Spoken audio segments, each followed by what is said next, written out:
Hey everybody, Stu Smith and Jeff Nichols with another Tactical Fitness Report coming at you with a really cool topic today of, learning tactical skills while you're going through a selection program, as well as being the new guy.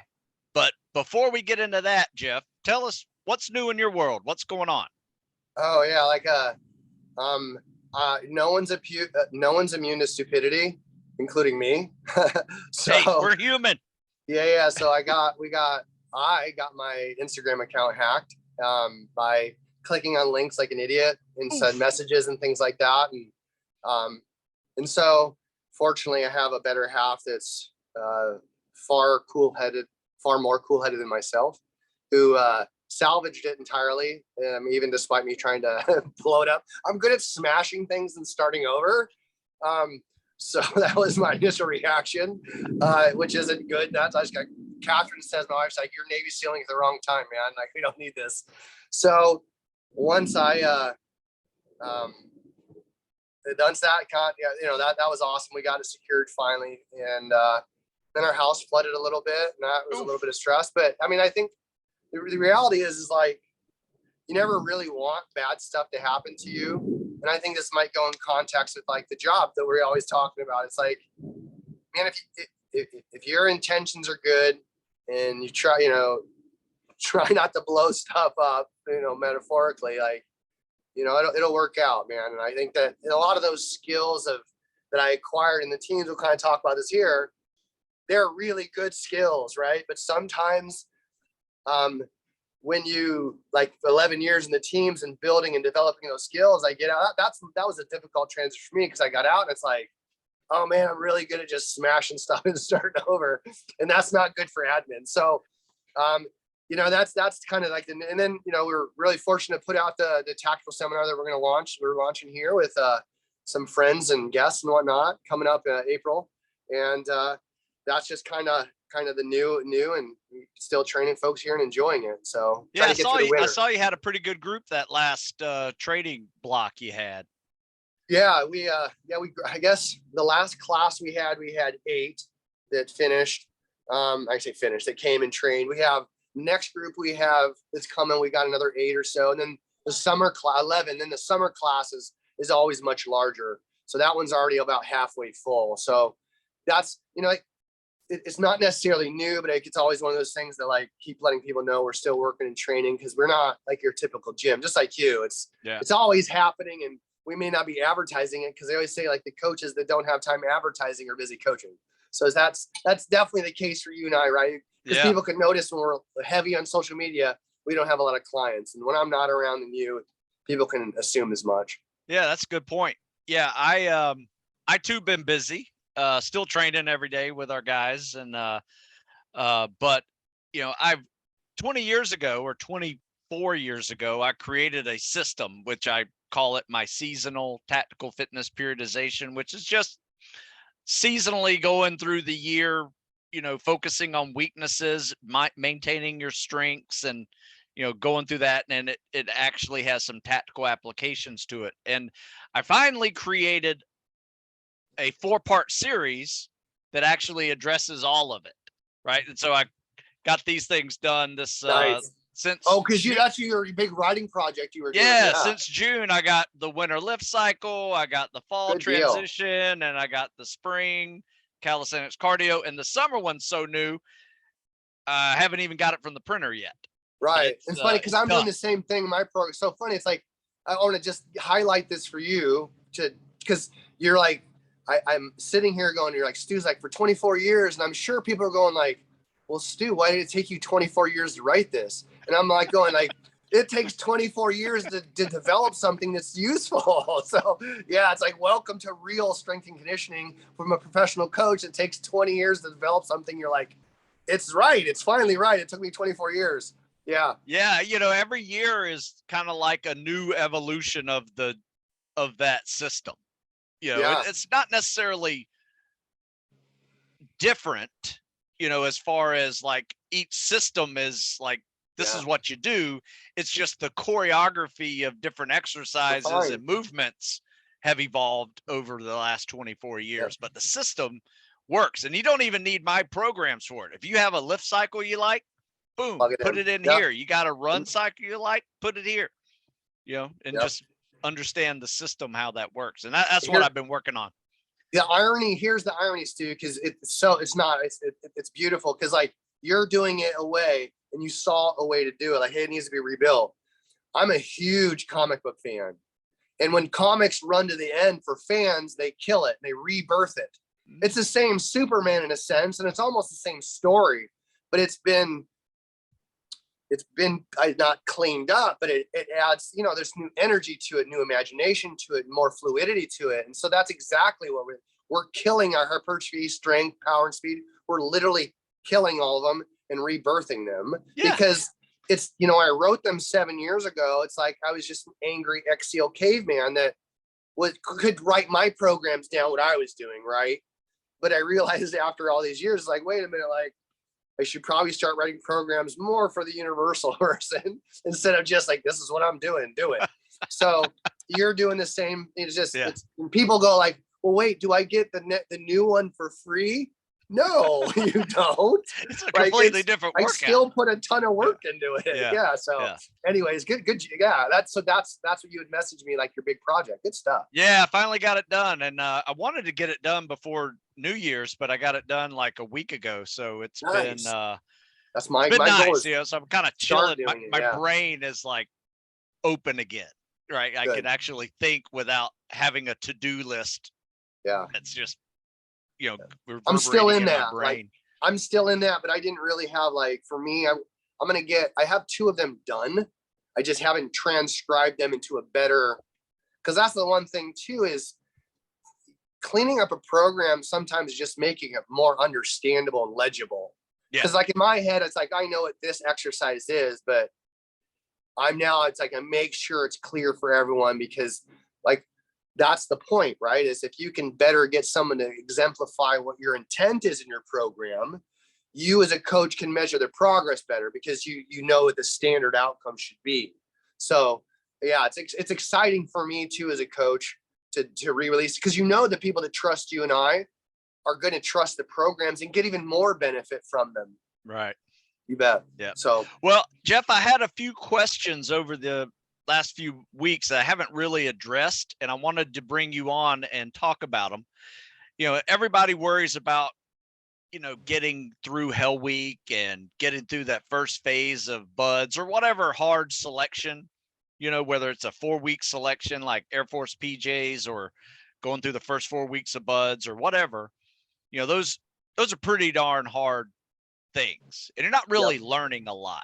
You're learning a lot about yourself and how to endure pain and being tired and just keep moving and being a good team player, but you're not really learning anything tactical, right? After all the hard stuff, they start introducing you to the tactical, right? In second phase, it's diving. Third phase, it's land warfare, a variety of skills that are probably new to many of you.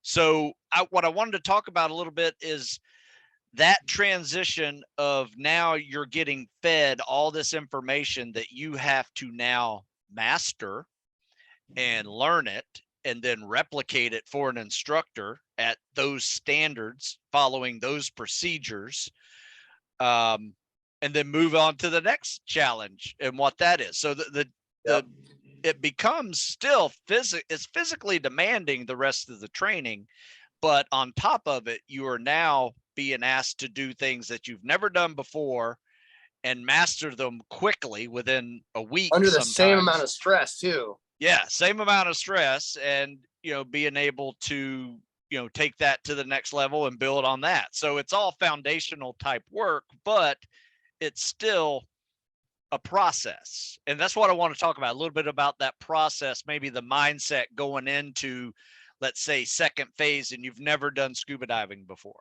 Right. Which is fine. You don't have to have done scuba diving before. Agree. I never did. Yeah.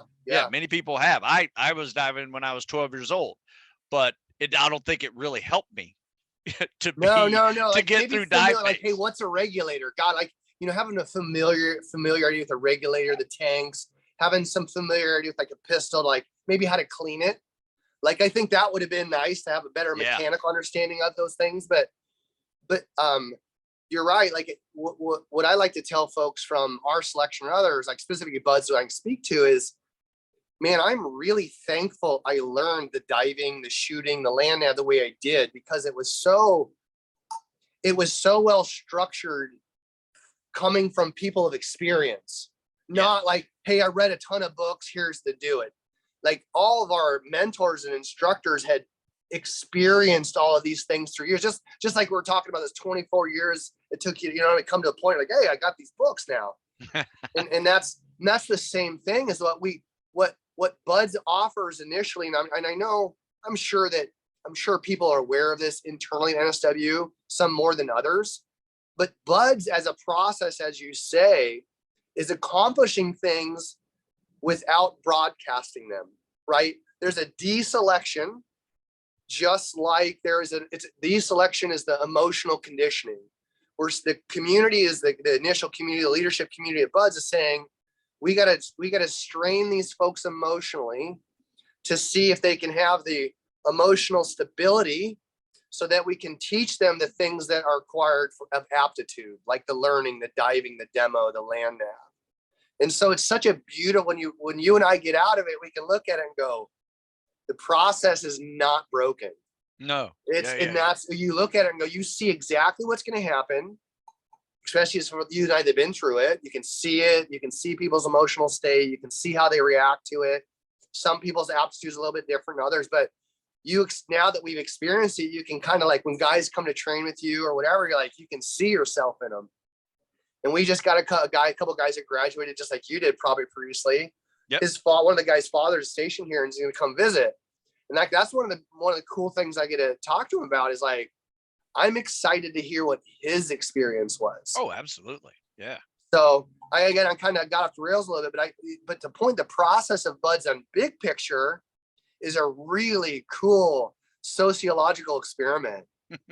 that deselection, that then you see these people, there's a big emotional aptitude. They're like, I'm going to endure this. And then exactly what Stu says, you see dive physics put on them, right? Objective learning under duress, like the checklist of underwater, do this, if the hose is this, like the pool comp. Yeah. Right. And then we go into land nav and demo and shooting. And it's like, but that emotional aptitude of stress they never take the foot off that gas pedal. Yeah, that's a good point, because you're getting fed new information really through a fire hose. But the one of the unique things I thought about Navy education and military education in general is that it is really taught to you through repetition. Yes. You know what I mean? So, you really can't just do it till you get it right. Right. There's the old saying, don't do it till you get it right. Do it till you can't get it wrong. Yep. And that's really the methodology of these schools, is you're going to have a certain amount of repetitions while you're in your training day. Right. But you can take that out of your training day and with your spare time, which is minimal, but you can be working the procedures in your head. You're laying in bed, pretending that you're going through the dive procedures. And so you're working those procedures constantly, like a dirt dive, you would do. In fact, that's what we called them. They were dirt dives. And, that is just another way to get more repetitions in. And the more repetitions you get, the next thing you know, the procedures are just secondhand to you. And that's really what you're trying to learn throughout all of this, tactical fitness or tactical training journey. Yeah, it's the merging of your intellect and your intuition. And that's where you get so much that's where you get high performers, right? And that's what let's step back even more, Stu. And I may be misquoting this percentage, but memory serves me to say, hey, the percentage of Navy SEALs across the board to have a college degree is somewhere around 32 to 37% varying the year. Some it's pretty high. Yeah. So, but and you go, well, is that all officers? Like, no, it's only 3%, 2% are officers. But what does that say? It says, this group of people, by and large, has sought out, they're a seeker of knowledge or information and intellect in sport. And so they developed it, right? You got that's why there's so many ex-athletes that come through Spec War, because they've developed such a good base of what you're saying, you know, being comfortable, being uncomfortable in a sport.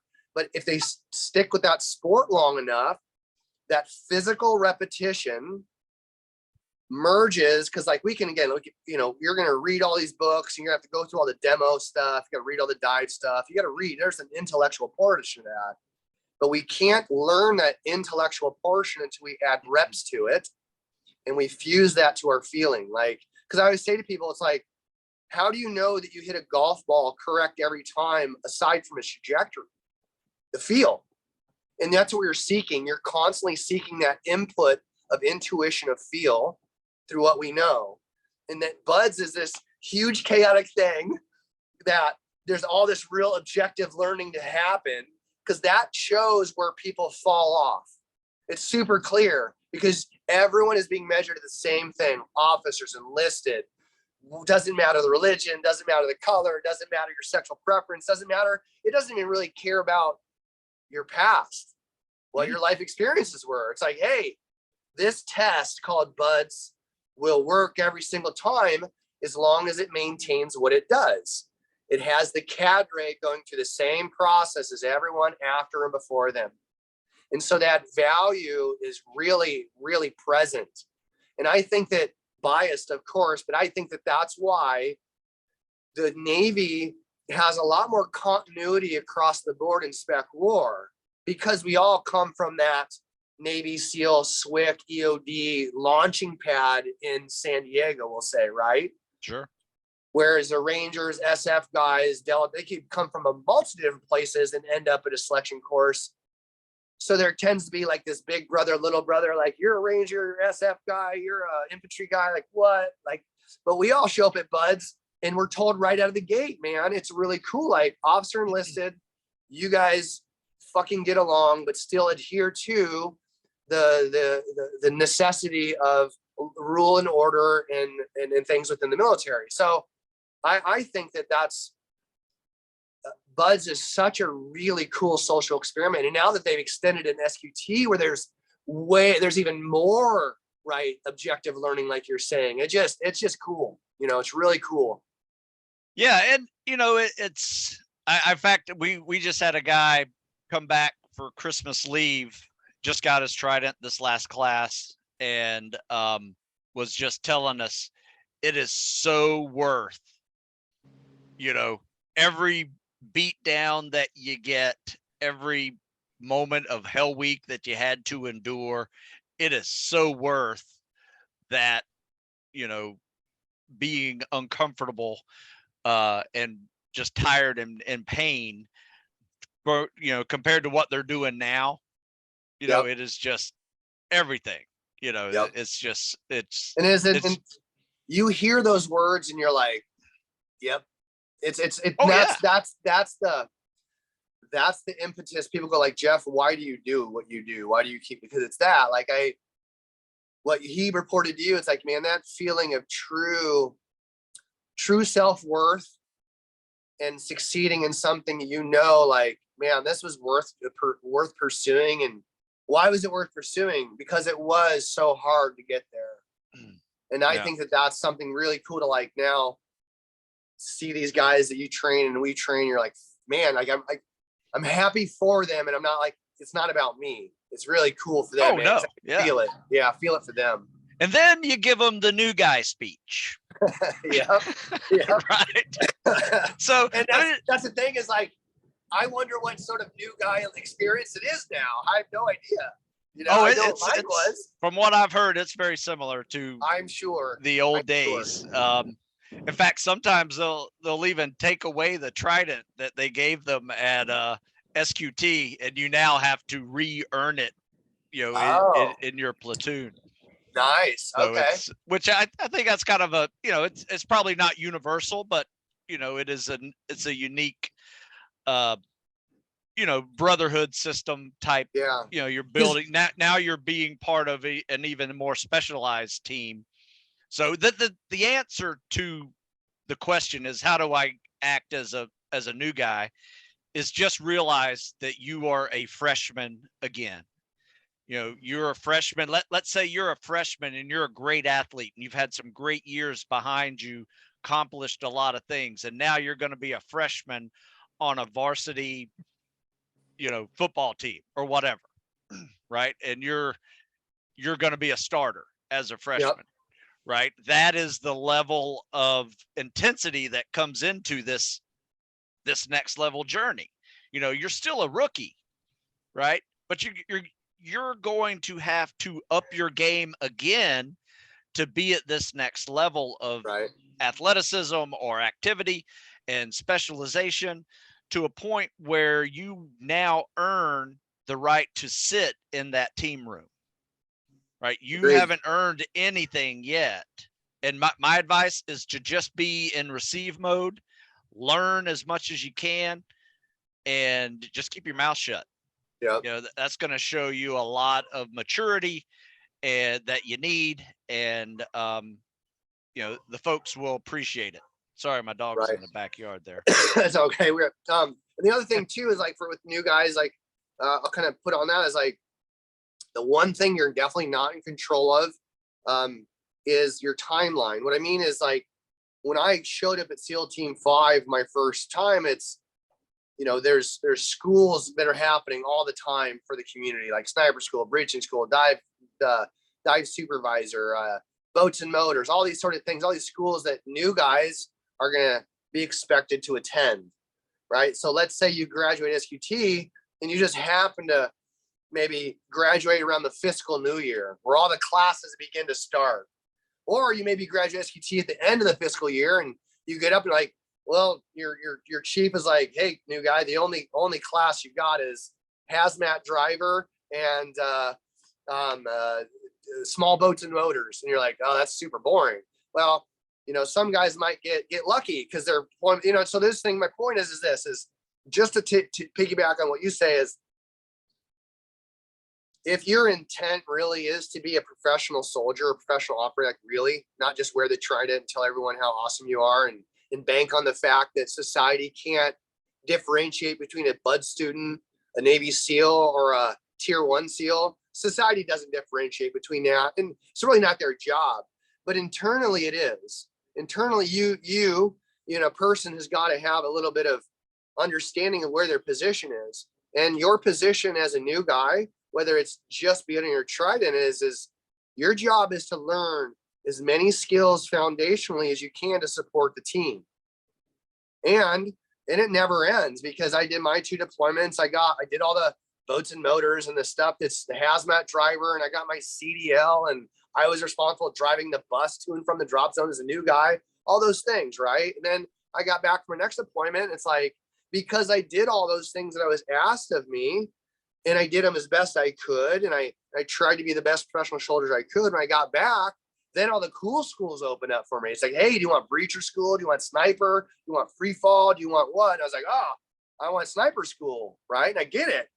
But then I show up at sniper school, you're like, legends are teaching it. Like, oh, I'm 2 deployment in, and now I'm a new guy at, like, the most difficult NSW school with an attrition rate of 85% as well internally. You're like, damn, okay. So you get through that, and you're like, I'm the best guy in the world. I go my second deployment. 16 days after that deployment, I was in green team. So I come back as like a slayer of Ramadi, post SEAL Team 3 and Chris Kalanjakos, we replaced them, and I go over there, I got my first kills, and I'm like, war hero. 16 days later, I'm sitting in green team with legends. And I'm like, oh my God, who am I? Like, I knew nothing, right? So don't let that deter you. Being a new guy is the opportunity, because if you pass up going to those schools, you're a leader, you're going to go up in rank, and then you're going to have to go, well, I'm the leader. I can't take a spot from my new guy. I got to give him the schools. I can't, as a chief, I'm not going to take sniper school away from my E5s and E6. So when you get it as a new guy, when you get a chance to go to school, you just say yes. That's what you do. You say yes. That's what you do. There's no, well, let me check with my wife. No, your wife as a new guy is the United States Navy. Now, that's not to say, well, that's a whole other topic, but that's, I guess my point is, guys, is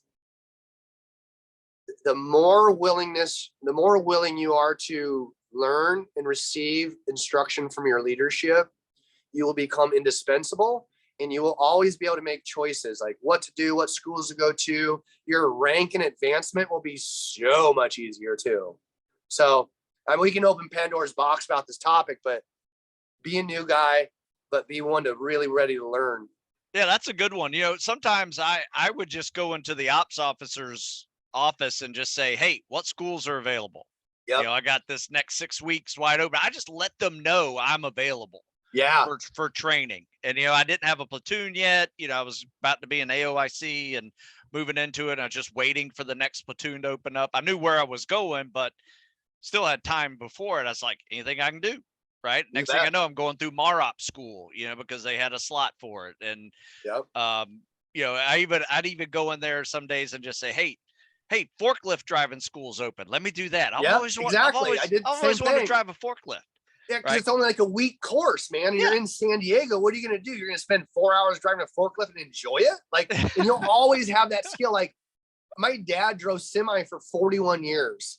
I got a CDL at 22 so I could drive a bus. And it's like, cool. I could totally do this, you know? That's really cool. Yeah, right. So, you know, it's just one of those things, guys. Like, being a new guy, like, there's a real excitement to it because you're still fresh of SQT, got my trident. I say continue that excitement into learning. Yeah. Take you know, there, and I'm not to say this and not sense to be begrudging, but you can get to a platoon or get to the team where there's not much going on, and maybe people's attitude might be like, well, we're not going to be doing much anyway. I experienced that my first platoon, kind of. And you know, the attitude wasn't great, but like a person's career, from what I could see, is like people that look back at their career and go, that sucked. Like, most of them would probably admit to the fact that they kind of didn't take advantage of some of the things they could have to learn and to educate. Because this is why, if you don't take part in the communities learning, you're not going to feel part of the community. So be an asset, and then you will feel welcomed in the community because you'll be treated as, hey, this person's knowledge base is valuable for the team, and it's worth having. Yeah, nice. That's a great way to sum this up. One final thing that I would do is, like, if there were no schools at all and I had time on my hands, was, you know, instead of like, you know, sometimes you just get picked up and you have to go do things, right? Yep. But if you can actually go into a department, like I would go into the armory and just hang out with the gunner's mates that ran the armory. Yep. And just say, hey, what's the cool gunner's mate way of taking apart this M60? Yes. Right. And just learn some skills. And then next thing you know, you're taking it apart blindfolded, right? And able to figure all that stuff out, and just, you know, take them a case of beer, say, thanks for your time, showing me how to do this. And yeah, I mean, that goes a long way in just appreciating the support that you have at the team, you know, and being the new guy. And, you know, it's really an important thing to do. And, you know, never bite the hand that feeds you, you know, whether it's the people that are handling your travel vouchers or the people that are, you know, taking care of your dive equipment and your guns, you know, agreed. Treat them nicely too. Yeah, I mean, it's funny. You literally just, like, my 2 high points to finish this were like, this is what I was going to say. I was like, what you need to do as a new guy, for my advice, if there's nothing going on, and I can use me as an example because this is what I did. I had some time at times, but I had a background in strength conditioning because I was a strength coach in college before coming in. Well, I thought, like, well, shoot, man, I'm a Navy SEAL now with the background as a strength coach. Like, I bet I could call around and get access to places. Like, call the Chargers, call San Diego State, there's a really famous shooting instructor. Like, that's the beauty. My entire life, since I was in the teams, in the 10 years now since I've been out, anytime I approach a professional organization to want to learn, just like your master at arms or whatever, me or gunner's mates. It's like, it's the same thing. If you really love guns or really like weight training or really like skydiving or really like professional skills within the job, professionally introduce yourself to the world's best skydivers, right? The Red Bull skydiving team or the Arsenal out of Arizona. Say, hey, I really like to learn from you. I'd like to be a better professional soldier. Oh, now, by the way, I'm an active duty Navy SEAL. Doors fly open. Fly open. You're like, what? And then if you step through that threshold and you're professional, courteous, kind, and you represent the community in a very professional manner, you just built rapport and relationships to now a professional conduit that makes you an exceptional warrior. And so you now internally, you're going to find some of the world's best skydivers and shooters and things. But it's nice to also have a bit of an open mind to go, hey, I can learn from this reservoir, and I can also learn from this. And that doesn't mean I have to negate this other one. This is like, if you love weight training, you can look at powerlifting and find love in it and go, oh, they're not just strong, but their movement pattern has to be really good to exert that much force. And you go, bodybuilding, like, I don't want to be a bodybuilder, but I can really respect their a lot of things about bodybuilding, the willingness to be uncomfortable, right? All those things, you go, oh, like you. So whatever that is that you love that makes you a great SEAL, it is you. It's those things about professionalism. Go seek them out, because no one's going to say no if you are respectful, professional, and they can serve you in a way. So it's a really cool thing, because sport and industry really is in the business of sharing, because it's like the Patriots aren't going to share what they're doing and totally, because they don't want the Cowboys to know, whatever, right? And the military is the same way. They're not really in business of broadcasting what they do, but internally they share very deeply. And internally, sport and the military will totally share, because you're not competing against knowledge. And so I got so much access in the sporting world to learn how to sleep better, how to eat better, how to train better. And I was able to bring that into the SEAL world and go, well, I don't have 16 football games a year, but the trauma post football game, there's things I can learn how they heal. It's like, great, you might go through a really, really tough op and you're pooped. Well, there's not a day off the next day if that target is, hey, we got to hit this target again. There's no off day. So your best thing is to learn things from sport or learn things from industry you can pull in and make the community better. Yeah, man, I love that, Jeff. I'm sorry to cut this short, but there's actually somebody knocking at my door that no worries. Driving my dog crazy. I'm the only one here. Yeah. They won't go away. So, but no, I appreciate your feedback on that, because you're right. You can really set yourself up very nicely in this profession and beyond by just going in there and being humble and realizing you're the new guy. It's your job to learn, and it's your job to up your game so you can stay in that community for as long as you want. You bet. There you go. Yeah. You're in charge of your timeline, and I agree. So yeah, we'll do it again, Stu. We'll do a topic, and if you guys have questions, we'll follow on. Yeah, let's do it. So everybody check out performancefirstus.com, especially this tactical conference that he is going to be holding in April. I got April 21st through the 23rd. Correct. Right? Yep. And guys, check out StuSmithFitness.com. Got plenty of articles and programs over there as well. So I appreciate your time, Jeff. Yeah, buddy. And appreciate your time for listening. So until next time, we'll see you later.